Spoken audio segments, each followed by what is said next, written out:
우리 말씀 보도록 하겠습니다. 데살로니가전서 5장 19절 말씀 한 절만 같이 봅니다. 데살로니가전서 5장 19절 한 절 같이 보겠습니다.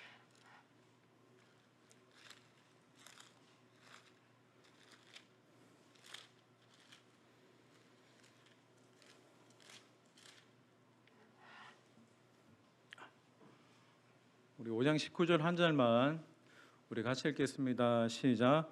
성령을 소멸하지 말며. 우리 한 번 더 읽겠습니다. 시작. 오늘부터 성령에 대해서 우리 같이 좀 나누는 시간들 가지도록 하겠습니다. 제가 몇 주 동안 기름 부음에 대해서 설교했고 오늘부터는 성령에 대해서 이야기 좀 나누도록 할게요. 우리 한번 옆에 분에게 한번 인사하겠습니다. 성령을 소멸하지 마십시오. 시작. 우리 앞뒤 분들에게도 성령을 소멸하지 마십시오. 시작.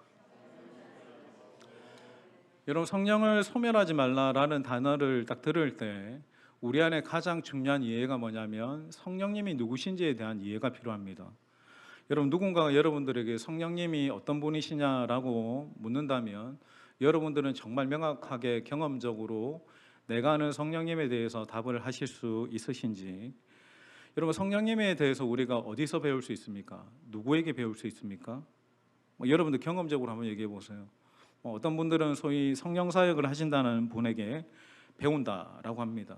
근데 여러분, 성령 사역하는 분들에게 배우면 저도 경험했지만 여러분, 자칫하면 실수할 수 있습니다. 현상만 따라갈 수 있습니다. 그 눈에 보여지고 경험되어지는 성령의 나타나는 사역들에만 집중하는 그런 오류를 범할 수 있기 때문에 위험한 가능성이 크죠. 어떤 분들은 내가 책에서 성령을 보고 배웠다라고, 공부해서 성령한다라고 이야기하는데 도움은 되겠지만 여러분, 저자가 누구냐에 따라서 치우친 깨달음을 또 얻을 수 있게 되는 거예요. 그럼 여러분, 성령에 대해서 우리가 안다라고 이야기할 때, 경험한다라고 얘기할 때 여러분, 누구에게 배워야 됩니까? 성령님은 누구에게 배워야 됩니까? 성령님은 말씀에서 배워야 됩니다. 하나님의 진리 안에서 성령님이 어떤 분이신지를 깨닫는 거예요. 그리고 예수께 배워야 됩니다. 여러분들이 성경 말씀을 쭉 보시면 성경 안에서 뭐가 나타납니까? 예수님이 나타나고 또 무엇이 나타나죠? 성령님이 나타납니다. 여러분, 우리는 다른 어떤 것에서 그 영적인 문제에 대한 답을 찾는 것이 아니라 하나님이 우리에게 계시한 이 말씀에서 예수님이 누구신지 그리고 성령님이 어떤 분이신지를 깨닫고 그리고 경험하고 그것들을 이제 붙들고 믿음으로 살아가는 거죠. 여러분, 성경을 딱 보면 수많은 사람들이 성령님에 대해서 이야기합니다. 신약 말씀에 보면 베드로도 그랬고 사도 바울도 그렇고 누가도 그렇고 성령님에 대한 언급들이 이렇게 곳곳마다 나와요. 근데 가장 많이 말씀하신 분이 있습니다. 그분이 누구신지 아십니까? 예수님이십니다.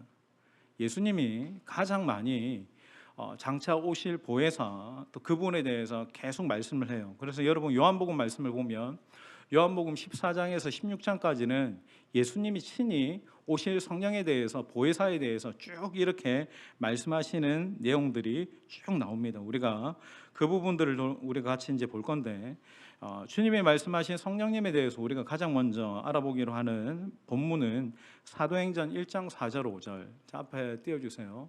같이 읽겠습니다. 사도와 함께 모이사. 시작.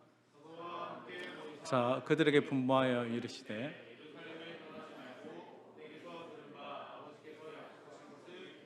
자, 여기 보면 물 세례는 나중에 보고 예수님이 제자들에게 기다리라고 말씀하죠. 떠나지 말고 기다리라라고 할 때 예수님이 딱 전제하는 이야기가 있습니다. 내게서 들은 바 아버지께 약속하신 것을 기다리라는 거예요. 여기서 내게서 들은 바라고 하는 것은 주님이 이미 제자들에게 성령님에 대해서 말씀해 주셨다라는 것을 전제하면서 하는 이야기예요.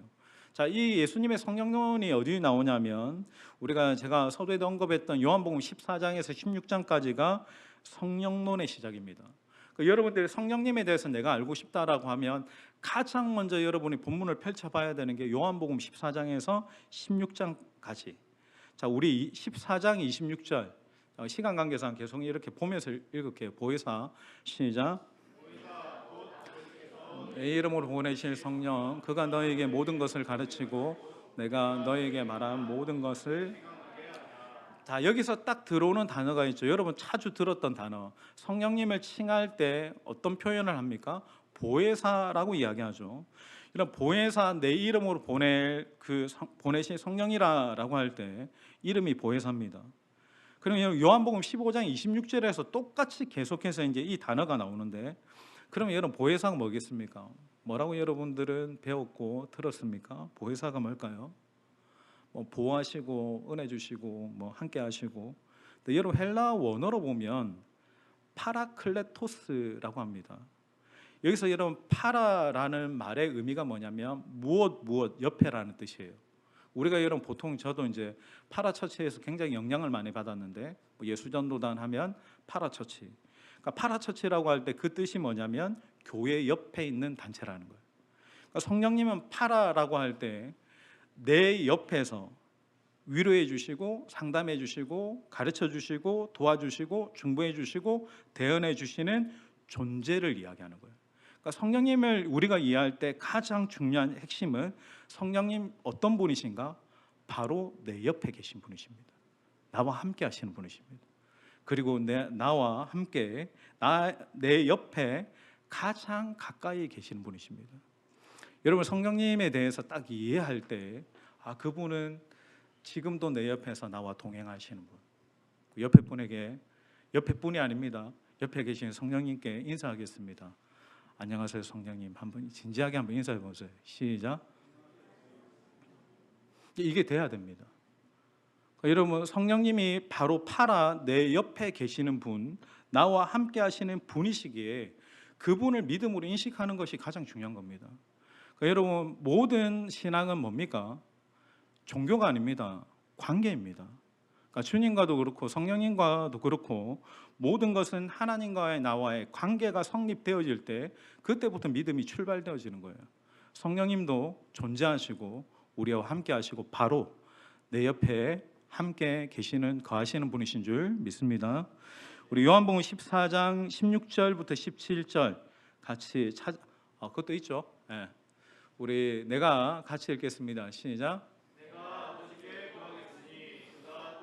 보혜사를 너희에게 주사 영원토록 너희와 함께 일하리니. 17절 시작.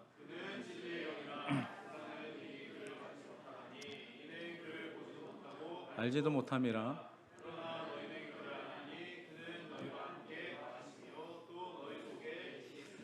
여러분 17절 하반절에 보면 전반부에는 함께 하신다라고 이야기하고 17절 하반절에 보면 그는 너희와 함께 거하시고 또 너희 속에 계시겠다라는 표현이 나옵니다. 그러니까 여러분 이걸 문자 그대로 딱 이해하면 성령님은 어떤 분이십니까? 우리와 함께 하시고 그리고 우리 안에 거하시는 하나님의 영을 말씀하는 거예요. 우리 옆에도 계시고 그리고 우리 속 안에도 임재해 계시는 하나님의 영이 성령님이십니다. 여러분 이것을 어떻게 믿냐면 이 말씀을 그대로 진리로 믿으셔야 됩니다. 여러분 안에 성령님이 거하십니다. 이것은 주님이 약속으로 주셨기 때문에 말씀하신 이 말씀을 근거로 내 안에 하나님의 영이 거하신다. 그리고 그 하나님의 영은 언제나 나와 함께 하시고 나의 가장 가까이 곁에 임재해 계신다. 그래서 여러분 이런 공식이 나옵니다. 띄워주세요. 네. 성령 이꼬르 보혜사, 그리고 우리와 함께 하시는 분, 우리 속에 거하시는 분. 안 적었습니까? 없습니까? 여러분 성령님 하면 보혜사라는 걸 여러분들이 생각하셔야 되고, 보혜사 그분은 우리와 함께 하시는 분, 그리고 우리 속에 거하시는 분.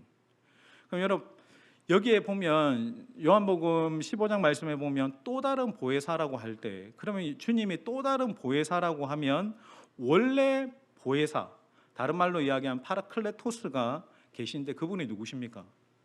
예수님이시죠. 우리 요한일서 2장 1절을 한번 찾아서 읽겠습니다. 찾아서가 아니고 띄워주세요. 자, 나의 자녀들아, 같이 시작. 나의 자녀들아, 내가 만일 누가 죄를 범하여도 아버지 앞에서 우리에게 대언자가 있으니 여러분 여기에 대언자가 헬라어로 보면 파라클레토스입니다. 그러니까 우리에게 원래 대언자가 계셨는데 그분이 누구시냐면 우리를 보호해 주시고 위로해 주시고 상담해 주시는 분, 원래 파라클레토스가 누구시냐면 예수 그리스도시다라고 말씀하는 거예요. 근데 예수님이 요한복음 14장에 뭐라고 말씀하시냐면 나는 이제 세상을 떠나 아버지께로 다시 돌아간다. 그 대신에 내가 너희들에게 또 다른 파라클레토스를 보내주겠다라고 하시는 거예요. 이 말은 뭐냐면 예수님이 이 땅에 계실 때 제자들에게 이적을 나타내시고 말씀을 가르쳐 주시고 늘 함께 해주셨던 모든 역할을 대신해 주실 또 다른 보혜사를 보내시겠다. 그분이 오신다라고 하는 말씀인 거예요. 그러니까 여러분 인간의 몸을 입고 오신 그 주님께서 제자들과 함께 하시다가 떠나시지만 주님이 이제는 또 이 땅에 행하신 모든 사역들과 일들에 대해서 그 역사를 일으키고 그리고 그 모든 이적과 기사를 나타내시고 도와주시고 깨닫게 하시는 그 일들을 하는 그 주님의 영이 누가? 성령님이 바로 우리 옆에서 지금도 일하시고 역사하신다라고 하는 거예요. 자, 이걸 여러분들이 딱 믿고 각인을 하면 여러분 성령님은 어떤 분이십니까? 예수님만큼 우리에게 너무나 귀중한 분입니다. 그러니까 여러분 우리가 신앙생활 하면서 예수님이 하셨던 모든 사역을 투영해내는 분이 누구시냐면 성령님이십니다. 요한복음 16장 말씀에도 말씀하죠. 그가 내 영광을 나타내리라. 주님의 영광을 누가 나타내냐면 성령님이 보여주신다라는 거예요. 그러니까 여러분 마치 투광 조명처럼 뭔가 이렇게 강대상을 빛나게 하는 이 조명같이 그 빛이 뭐냐면 주님의 영광을 더 빛나게 하고 주님의 어떤 분이신지 알게 하고 주님을 더 사랑하게 되고 주님을 더 알아가게 되는 역할을 누가 하신다고? 성령님이 하신다라는 거예요. 그러니까 여러분 성령님은 우리에게 신앙생활에서 가장 절대적인 거예요. 그러니까 예수님이 성령님에 대해서 얼마나 귀하게 여기시냐면 누가복음 12장 10절 이게 주님이 하신 말씀입니다. 누구든지 같이 읽습니다. 시작.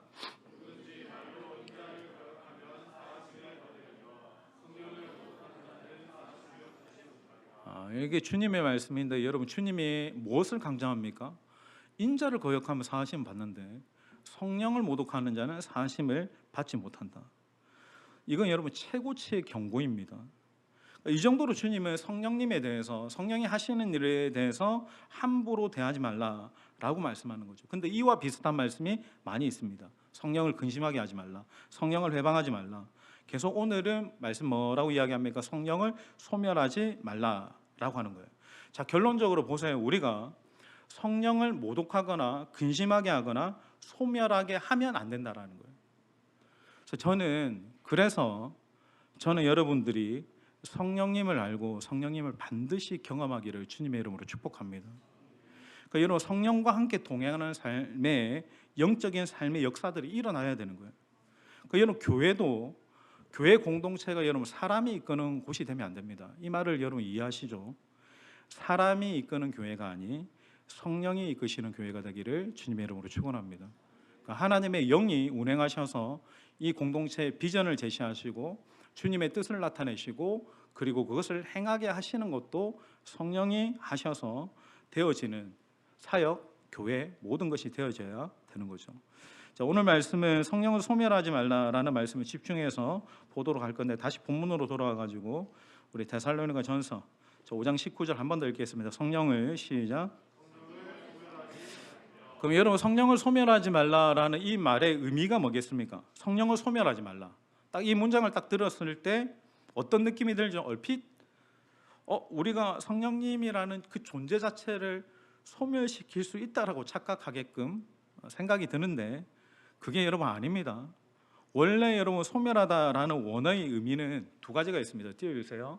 자, 소멸의 의미가 헬라어로 스펜누미라는 뜻인데 첫 번째 같이 읽겠습니다. 시작.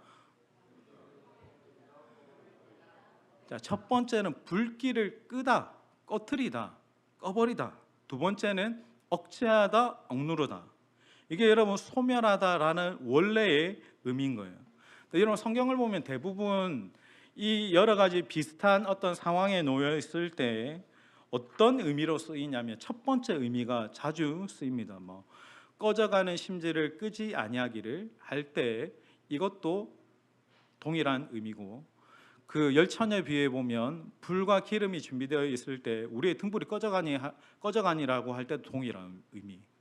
사도 바울이 에베소 교회 성도들에게 그 전신갑주에 대해서 이야기할 때 모든 화전을 소멸하고라고 할 때도 이 의미입니다.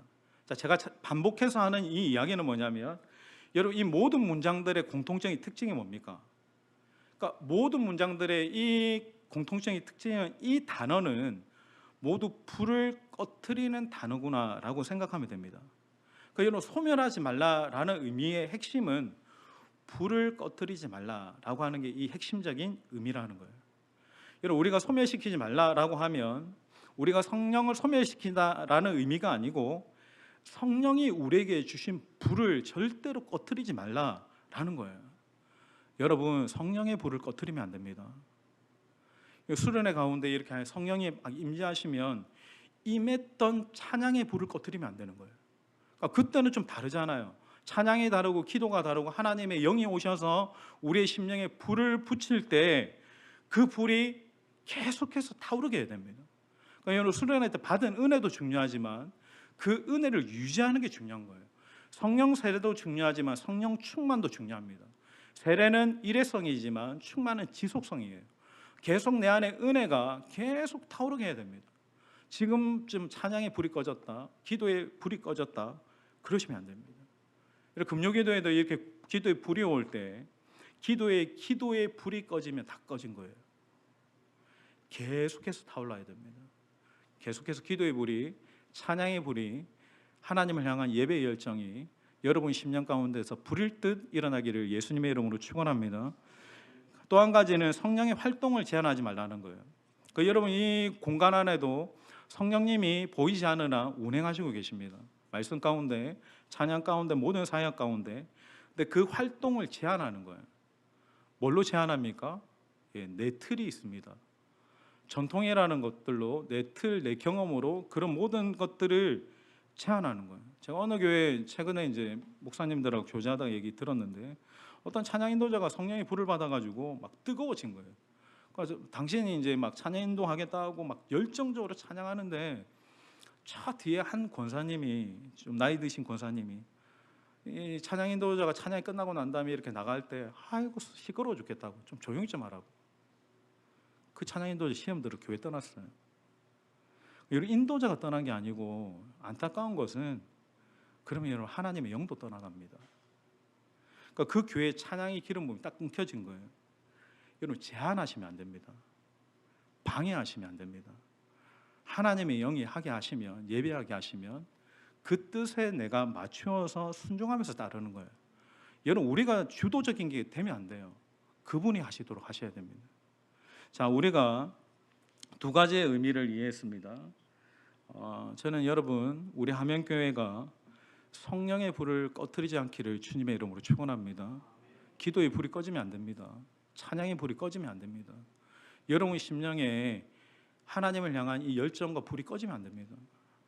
우리 교회 계속해서 성령의 불이 타오르기를 예수님의 이름으로 축원합니다. 오늘도 여러분 기도 가운데 여러분 심령에 기도의 불이 임하기를 축원합니다. 여러분, 이 교회가, 또 우리 교회가 성령의 불이 타오르는지 그렇지 않은지 어떻게 알 수 있을까?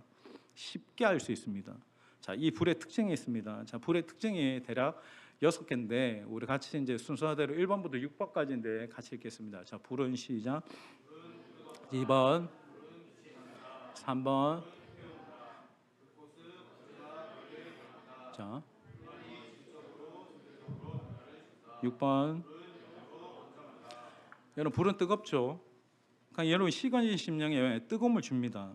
불은 빛이 나죠. 빛이 난다라고 하는 것은 어둠을 몰아낸다라는 뜻, 비춤의 역사죠.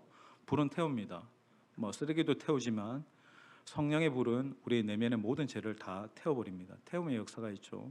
그리고 불은 언제나 위를 향합니다. 이런 신기하게도 여러분 불꽃을 보면 불꽃은 다 위를 향하죠. 여러분 케이크에 이렇게 촛불에 불을 붙여보세요. 위로 붙여도 옆으로 붙여도 불꽃은 반드시 위를 향합니다.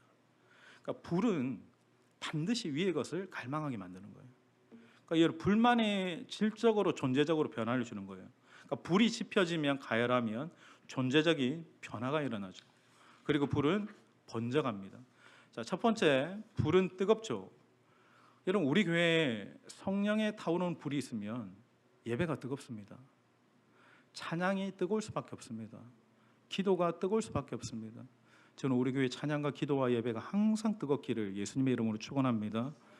이제 제가 보니까 조금 기름 부음이 임함으로 조금 예배의 열기가 좀 올라오는 것들을 봐요. 저는 더욱더 뜨겁기를 주님의 이름으로 소망합니다. 근데 여러분, 성령의 불이 식어버리면 교회가 어떻게 됩니까? 교회는 있는데 예배는 있는데 차가워집니다.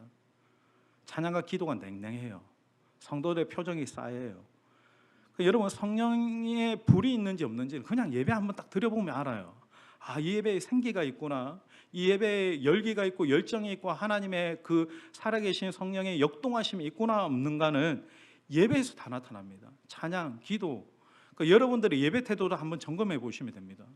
내가 인간적으로 이렇게 하려고 하다 보면, 애쓰다 보면 여러분 결국은 한계가 오거든요. 근데 성령의 파도를 타면, 성령의 기름 부음 안에서 예배하면 항상 뜨겁습니다. 항상 식어지지 않는 하나님을 향한 갈망이 있는 거죠. 두 번째, 불은 빛나게 합니다. 비춥니다. 내 안에 성령의 불이 임하잖아요. 박형 목사님도 얘기했던 것처럼 내 안에 모든 죄악된 것을 드러나게 합니다. 비추면 그것이 드러나고 토해내고 몰아내는 역사가 빛의 역사인 거예요. 오늘 밤에도 여러분들 가운데 성령의 불이 임하면 우리 안에 모든 어둠과 죄악된 잔상들이 떠나가게 되기를 예수님의 이름으로 축원합니다. 성령의 불은 또 태웁니다. 그러니까 성령의 불이 역사하시는 교회는 제가 이전에 기름 부음 설교할 때도 이야기했지만 죄를 태우는 역사가 있습니다. 어떤 이방인들이 들어와도 이 임재의 불꽃 앞에서 그의 죄가 드러나게 되고 소멸되어지는 그런 태움의 역사, 정화의 역사가 일어나는 거죠. 그러니까 성령이 불에 임하는 교회는 언제나 죄가 타는 역사가 있습니다. 여러분, 성령의 사람이 딱 성령의 임재가 오잖아요. 감동이 오잖아요. 대단한 역사가 일어나고 막 장풍이 나고 사람들이 쓰러지고 넘어지고 이런 게 아니라 진짜 성령 충만한 사람 보면 그 사람은 항상 죄에 대해서 민감한 사람이에요. 죄 고백의 역사가 그 사람 안에서 계속 일어나는 거예요. 죄에 대해서 굉장히 민감해지는 거예요. 그러니까 여러분, 성령으로 충만한 사람은 죄가 없는 사람이 아니라 죄를 인정하고 고백하고 회개하고 늘 거룩을 열망하는 사람이 성령 충만한 사람입니다. 그러니까 그런 죄를 자백하고 정화시키고 태워지는 태움의 역사가 저는 우리 하면교회 가운데 일어나게 되기를 축원합니다. 우리 갈라디아서 5장 17절 말씀 우리 같이 읽겠습니다. 육체의 소욕은 시작. 자, 보세요 여러분, 저에게 또 여러분에게도 육체의 소욕이 있습니다. 그러니까 우리는 항상 영의 소욕보다 육의 소욕에 끌림에 강합니다. 그러니까 여러분, 아무리 대단한 목사라도 죄의 끌림에 강합니다. 이게 원래 인간의 본성이에요. 인간은 죄인이에요. 그러니까 죄의 본성이 있고 육체의 소욕이 있는데, 근데 여러분, 성령의 불이 임하면 그 성령의 불이 하나님의 영의 충만이 우리의 육체의 소욕을 거스르게 만드는 거예요. 그러니까 자꾸 육의 소욕과 욕망을 계속 태워버리는 거예요. 그렇게 되어지면 이제는 죄가 죄로 깨달아집니다. 여러분, 죄를 민감하게 생각하고 죄를 깨달아지는 역사는 여러분 오직 성령의 역사입니다. 누가 잔소리해서 이게 죄인 것이 아니라, 여러분 요한복음 16장 말씀이 되어 있죠. 그가 오시면 죄에 대해서 의에 대해서 책망하신다고 얘기했어요. 우리 안에 성령이 딱 오시면 그 죄, 그 무엇이 바르고 의인지 하나님이 기뻐하시는 일이고 이것이 하나님이 기뻐하시지 않는 일인지가 딱 깨달아집니다. 그리고 책망이 옵니다. 그렇게 죄가 죄로 깨달아지고 죄를 싸우게 되고 또 안 하게 되어지는 힘이 생기는 거죠. 아주 작은 습관도 죄로 알아서 싸우는 영적인 민감성이 불의 태움의 역사 가운데 일어나는 거예요. 이거는 반대로 성령의 불이 꺼지면 어떻게 될까? 반드시 일어나는 것은 죄를 죄로 여기지 않습니다. 성령의 불이 사라졌기 때문에 육체의 소욕이 활활 타오릅니다. 그래서 말씀에 벗어나서 자기 하고 싶은 대로 살아요. 그런데도 굉장히 뻔뻔해집니다. 이게 뭐가 죄냐고, 이 정도면 되는 거 아니냐고, 식어서 그래요. 성령이 떠나시면 육체의 본성대로 따라가는 욕구가 불일 듯 일어나는 거예요. 자, 네 번째, 불은 언제나 위를 향합니다. 여러분, 불은 신기하게도 언제나 위를 바라봅니다. 여러분 이걸 딱 적용해 보세요. 성령의 불이 임한 교회나 성도들을 보면 신기하게도 그 사람들의 시선을 쭉 따라가 보세요. 살면서 자꾸만 위를 의식하게 됩니다. 하늘을 바라봐요. 하늘을 향하고 하나님 나라의 것을 침노하고 도전하는 역사가 일어납니다. 성령의 불이 식어버리잖아요. 위의 것 더 이상 찾지 않습니다. 네, 현실적인 문제만 이야기합니다. 예배 마치고 시시덥덥한 그런 이야기, 주식 이야기, 연예인 이야기, 비트코인 이야기, 그냥 관심이 다 땅에 가 있는 거예요. 여러분, 내 안에 불이 있어야 내 시선이 위를 향하게 되어 있고 하늘의 것을 사모하게 되어 있는 거예요. 저는 이 밤에도 기도하는 여러분들이 이 땅의 것이 아니라 늘 위의 것을 사모하고 기도하는 자가 되기를 예수님의 이름으로 축원합니다. 늘 기름 부음을 사모하고 기름 부음이 와도 또 사모되어지고 늘 성령의 뜨거운 불을 사모하고 언제나 하나님께 불처럼 예배하고 싶은 갈망이 일어나고 늘 하나님의 영의 양식인 말씀을 갈망하는 그런 성령의 사람이 저는 우리 교회 모든 성도들이 되었으면 좋겠습니다. 다섯 번째로 성령의 불은 한 존재를 질적으로 변화시킵니다. 자, 보세요. 다들 여러분들 밥 좋아하시죠? 여러분, 쌀이 어떻게 밥으로 변화됩니까? 먼저 쌀을 물로 씻습니다. 그러면 쌀은 깨끗해집니다. 그렇다고 밥이 되지 않습니다. 그리고 쌀을 물에다 담거나 보세요. 매우 부드러워지죠. 밥이 맛있어지긴 합니다. 그러나 여전히 밥이 되지는 않습니다. 여러분 보세요. 생쌀이 밥이라는 존재로 변화되기 위해서는 한 가지가 필요합니다. 뜨거운 불이 가열될 때만 존재론적인 변화가 일어나게 되는 거죠. 여러분 이게 참 성경하고도 비슷한 것 같아요. 주님이 우리에게 뭐라고 말씀하시냐면 네가 물과 성령으로 거듭나야 된다라고 말씀해요. 그러니까 여러분 우리가 다 물세례 받았어요. 예수님을 믿음으로 구원받았지만 그런 우리의 과거에 제가 씻어졌다는 상징이 있지만 여러분 그 죄를 싸울 수 있는 힘은 불세례를 받아야 됩니다. 여러분 성령의 불세례를 받으면 내 안에 진짜 존재론적인 변화가 일어납니다. 우리가 다 후일에 제가 한번 이 부분에 대해서 설교하겠지만 여러분 우리가 믿음으로 구원받았다고 구원이 이루어진 게 아닙니다. 여러분 행위의 구원도 중요한 거예요.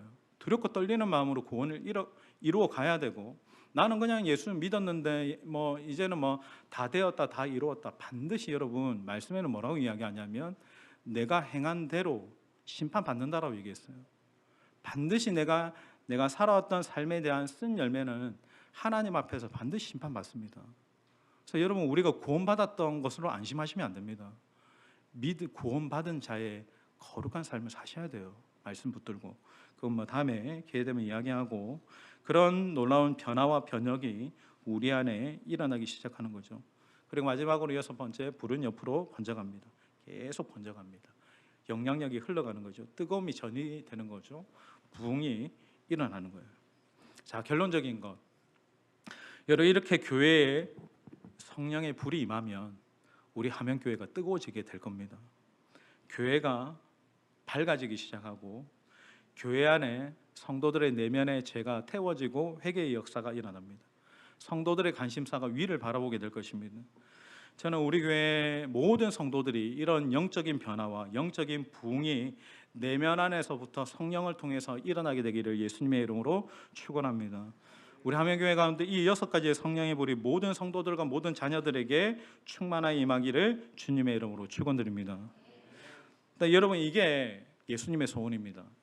그러니까 예수님은 우리가 하나님의 성령의 충만한 은혜 가운데 죄와 싸워 이기고 그리고 하나님의 뜻을 이루어 가기를 원하시는 주님의 소원, 주님의 마음이 있습니다. 자, 그러면 이게 예수님의 소원이라면 그러면 사단이 원하는 것은 뭘까? 예수님이 원하는 것은 성령의 충만이고 여러분 사단이 원하는 것은 뭘까? 이 불을 끄는 겁니다. 쉽게 생각하면 되잖아요. 이 기도의 가운데 불을 뺏어가는 거예요.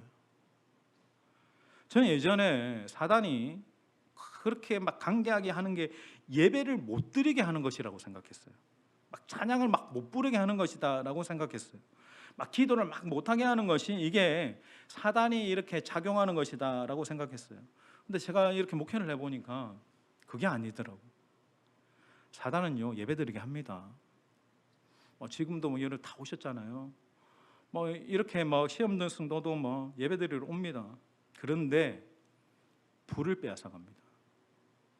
불을 딱 빼앗고 의식화된 예배, 형식화된 예배, 뜨거운 예배가 아니라 그냥 잘 짜여진 순서에 짜여진 대로만 형식적으로 반복해서 그 예배만 드리게 합니다. 이런 사단이 우리가 찬양을 부르게 그냥 둡니다. 단 뜨거운 찬양, 성령의 불이 없는 찬양, 아무 의미 없고 열정 없고 영혼 없는 그런 찬양만 하게 합니다. 그게 여러분 사단의 방법입니다. 기도 마찬가지죠. 기도하게 합니다. 기도의 자리에 오게 합니다. 근데 불 없는 기도, 그냥 생명력 없는 기도, 하늘 보좌는 결코 터치할 수 없는 그런 기도하게 하는 거예요. 그게 사단의 전략인 거예요. 저는 여러분 사단이 목사를 없애는 게 사단의 전략이라고 생각해요. 그게 아니더라고. 제가 사단을 너무 무시한 거예요. 사단은 오히려 목사가 있길 바랍니다. 어떤 목사? 하늘에 불이 없는, 주님을 향한 뜨거운 갈망이 없는, 그냥 불 없는 목사가 불 없는 설교해가지고 그냥 성도들이 불 없는 성도들 되어서 그냥 그저 그렇고 그런 무력한 성도들이 되기를 사단이 원하는구나. 교회 사람 많고 적고 모이는 거 상관없잖아요. 이 불만 빼앗아 가면 됩니다. 지금도 여러분 이 시간에 금요기도회를 드리고 수많은 교회들이 이렇게 기도를 하지만 기도회 안 하는 게 아니에요. 근데 여러분 불을 뺏긴 교회들이 우리 교회를 포함해서 얼마나 많겠습니까? 저는 여러분 우리 교회에 이 성령의 불이 이 기도회 가운데 또 여러분의 삶 가운데 계속해서 타올라야 됩니다. 저는 여러분 불처럼 신앙생활하기를 예수님의 이름으로 축원합니다. 여러분 성령 충만하고자 하는 자들에게 제가 이 말씀 좀 같이 드리고 기도하고 싶은데 에베소서 5장 18절 말씀. 자, 술 취하지 말라. 시작.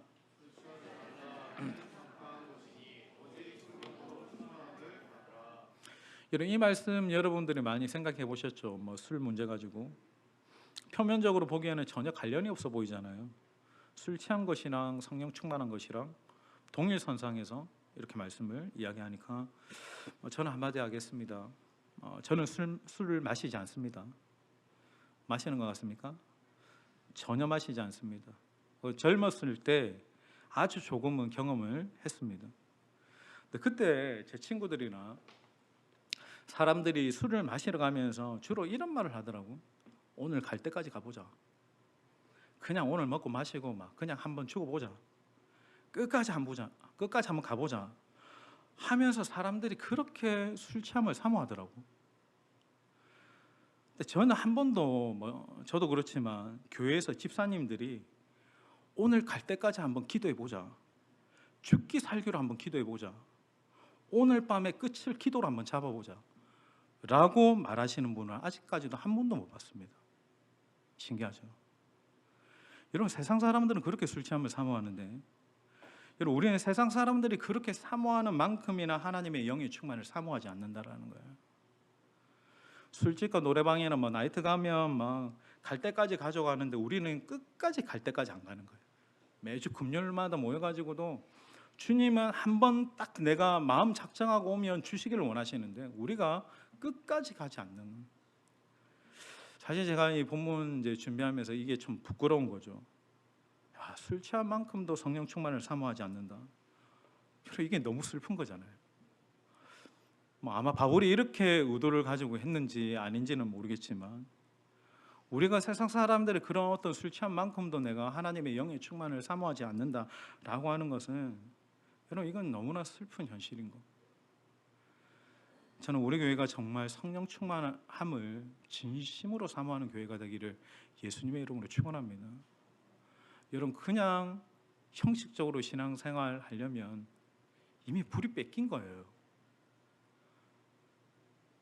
저나 여러분이나 저는 여러분 신앙생활 하면서 정말 불처럼 했으면 좋겠습니다. 식어진 심령에 하나님이 불을 다시 붙여주셔가지고 찬양을 해도 기도를 해도 예배를 해도 하나님의 영이 내 안에서 강력하게 일하시는 그런 불의 역사가 내 삶에서부터 일어나게 되는, 우리 화면교회 안에서부터 일어나게 되는 그런 하나님의 영이 충만한 하늘의 불이 임하는 화면교회가 되기를 예수님의 이름으로 축원합니다. 식어졌다면 다시 이제 타오르십시오. 여러분 예배 기도 한 번의 은혜로 되어지지 않습니다.